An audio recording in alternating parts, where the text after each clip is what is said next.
Hi guys, something a little bit easier this week, but super useful, customizing reports. Keep in mind that there's slightly different options for customizing reports depending on the report you're running, and to the version of QuickBooks Online that you are using. So, first off, in the Report Center, you can favorite frequently used reports, so they'll show up in your favorites up here. All you have to do is click on one on the star right here. If the star doesn't fill in, that's okay. Scroll up to the top and you'll see that it is in your favorites. If you reload the page or revisit the page later, that star will be filled in later. So second, in the Reports tab, we have Custom Reports up here. This is where you're going to access saved customized reports. And for brevity, that's all I'm going to say about it right now. We can go deeper in a later video if we need to. Now, the meat and potatoes, actually customizing these reports. Different reports, again, have different options. So let's just use a P&L because it's easy and we all know what a P&L looks like. So there's some quick customization options up at the top here. There is like quick date ranges, so I can do this month, this quarter, this year to last month. Accountants, we love this one. Last year.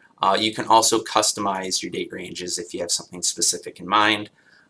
You have display options. It usually defaults to total only here, but I can do it by months, by years. I can do it by class if I'm tracking things by classes. There's quick comparisons, so you can do previous periods, previous years. Year to date is a really common one. And you can also see that sometimes you've got like sprinklers and drip systems here. I have $0 on my P&L. Why do I have $0?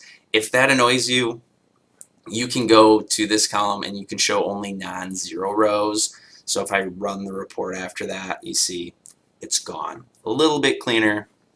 Some people want to do it, some people don't. Anyway, if you want to go deeper than that, you can click on Customize up here. So you're going to have the same options that you had before in some of those quick options, but you also can do your number format, so you can remove cents if you want a really clean look at it. You can choose how negative numbers are going to show up. You can customize your rows and columns, and you can filter the report. So for me, adding and deleting columns and rows and doing the filtering, huge, just huge. I use them all the time. But you can also edit the header and footer. So if you wanted to add a new report title here, you can save a new customized report title as well. Once everything looks good, you run the report. You can see my new report title came up. I don't have any more cents. My negatives have little brackets around it, which again, as accountants usually like that. So once everything looks good, you can save the customization, so you don't have to go back and do this every single time. So when you save the customization, you can change the name that shows up. You can add it to a group if you have like a group or a package of reports that you want to see frequently. You can also add it to a new group if you don't have any groups set up or you don't have an applicable group for it. You can also choose whether or not to share it with anybody. Some reports are just for me, some reports are for everybody.